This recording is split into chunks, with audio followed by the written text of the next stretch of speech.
Sub-Saharan Africa is home to over 614 million households that go day to day without access to electricity or any other reliable source of power.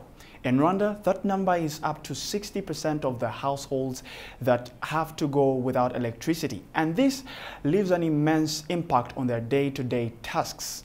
Hello and welcome to Doing Business in Rwanda. My name is Michael Mjisha. Now for the next 15 minutes, we'll look at the numerous private sector players that are partnering with the government of Rwanda to hasten the electrification process in the country. This is Doing Business in Rwanda.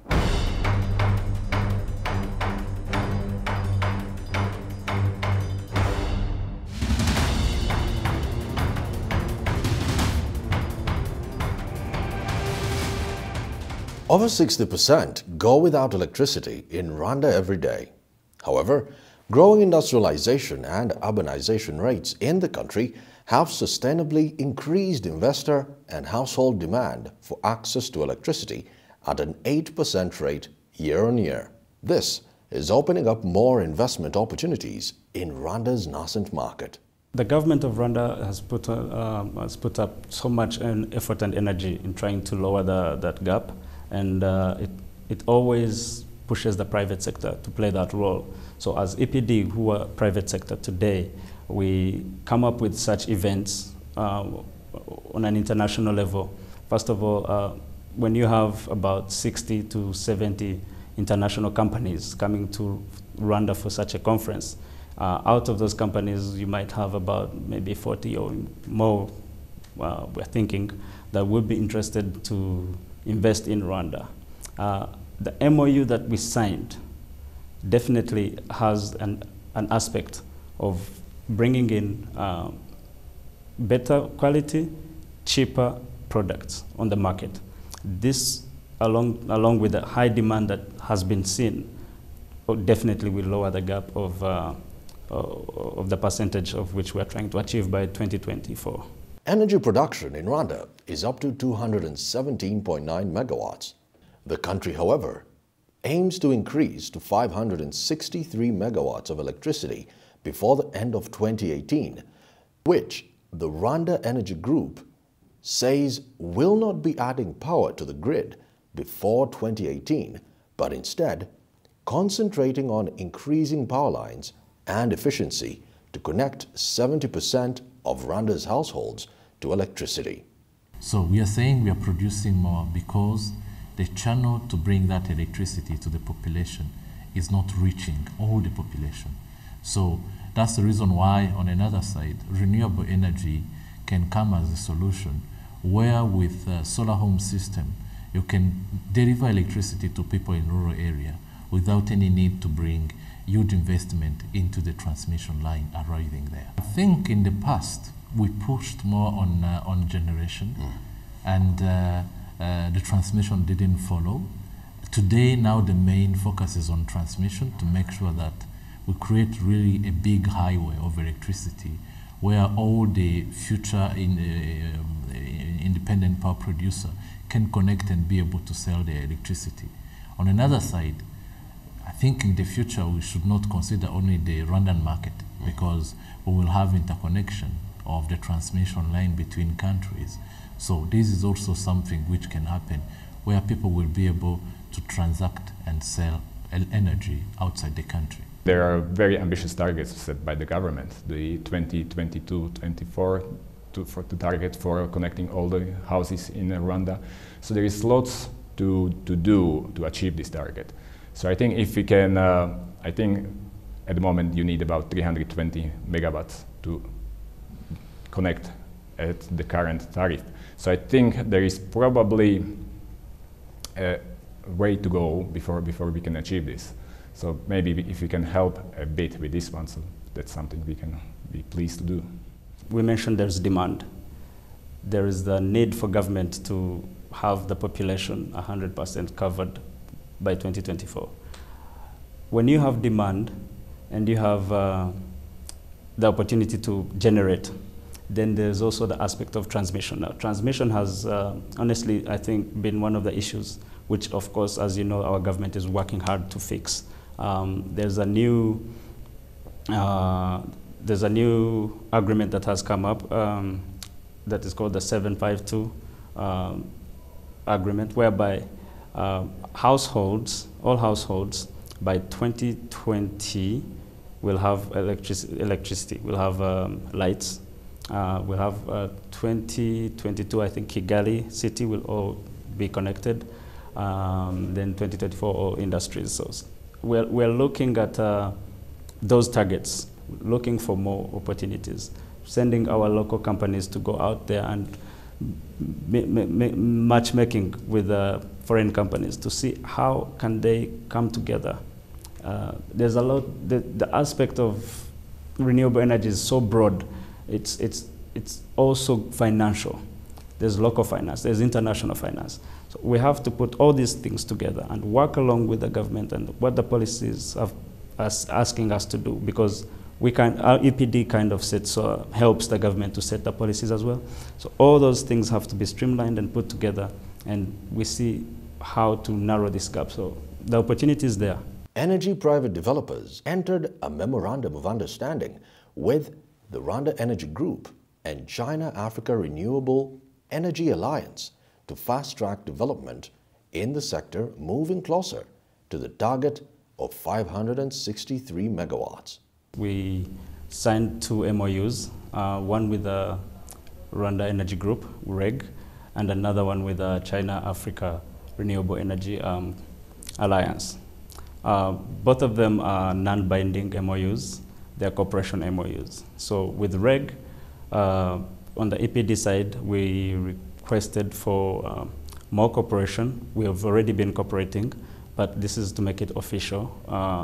More cooperation in terms of information sharing between the 2 agencies, keeping track of the number of members that have joined EPD, so that REG knows how many in which sector. We have several the energy sector has several subsectors.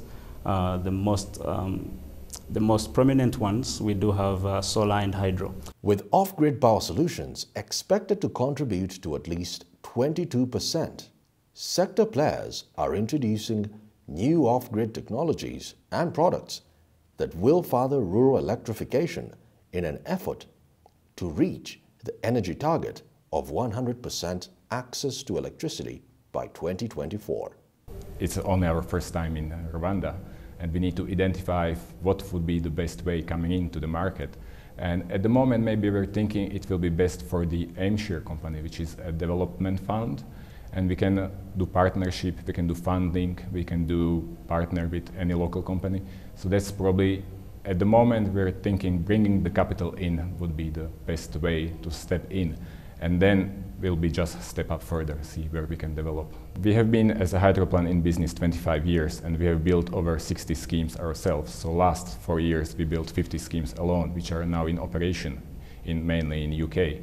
So having this good technical expertise background, we're thinking if we bring it over in here, that maybe we can even train local people. Off-grid box is a new solution in the renewable energy environment. Basically, is a standard compact container, just 2 meters times 2 meters, with a photovoltaic roof and water treatment system inside.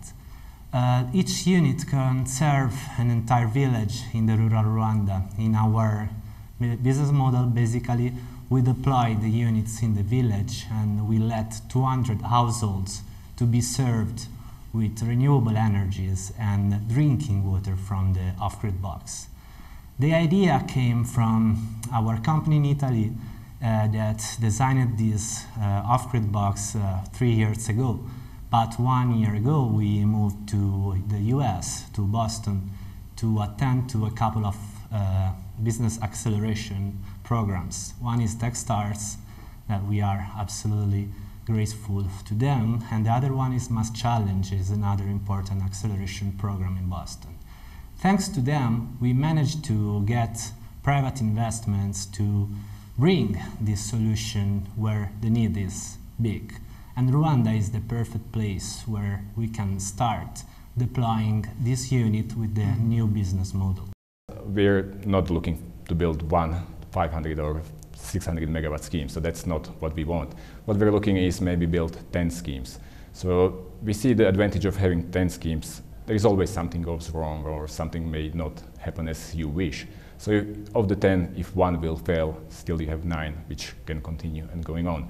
In terms of size, so it's probably the size which, again, only been here very shortly, but speaking with people and doing the technical expertise, we think roughly we'll be looking between anywhere 2 to 5 megawatt.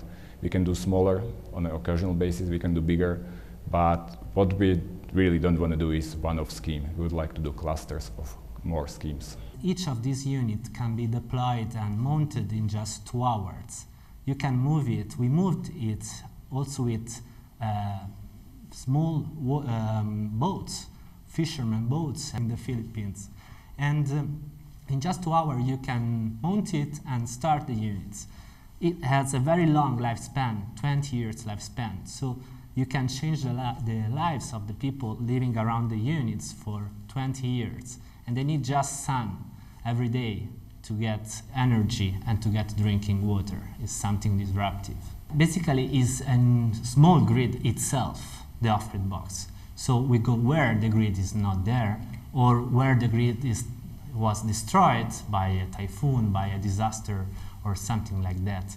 And in just one moment, we create a grid around the machine. We talk our grid a walking grid, because we do not use cables, we do not make infrastructure around the box, but we provide the people with lithium power banks, and they can come to us every day or when they want to recharge the power bank and get stable and renewable energy inside of these power banks. The renewable energy will play a huge role, especially in rural electrification, where normally you need to invest huge amount of money to bring electricity there, to bring those transmission lines. The investment is very high. So we need to make a choice or a kind of mapping on what are the zones where we are going really to send home grid solution, and then on the other side, people will make a choice to connect them to the grid. Energy infrastructure has been and is still a big issue in energy generation. The technology involved and ultimately the lack of capacity or skilled personnel is always in question. However, this is something the government and the private sector seek to address through building capacity. We also want to work with the National Capacity Building Agency to see how can we start sending our, especially local members, local companies, to various parts of the world to learn a thing or two, to share experiences and see what if they can implement them here in the country. So our target is, much as we want to help our companies, we want to help the government achieve its targets. So we're doing two things at the same time. And that's pretty much where we leave it on this episode of Doing Business in Rwanda, with the government seeking to produce over 563 megawatts of electricity by the end of 2018, but also electricity access moving forward to 100% before the end of 2024. Now, if you have any feedback to any episode of Doing Business in Rwanda, kindly send us an email to dbir@abn360.com or tweet us at DBI Rwanda. My name is Michael Mjisha, and from the entire Doing Business in Rwanda team, thank you very much for watching.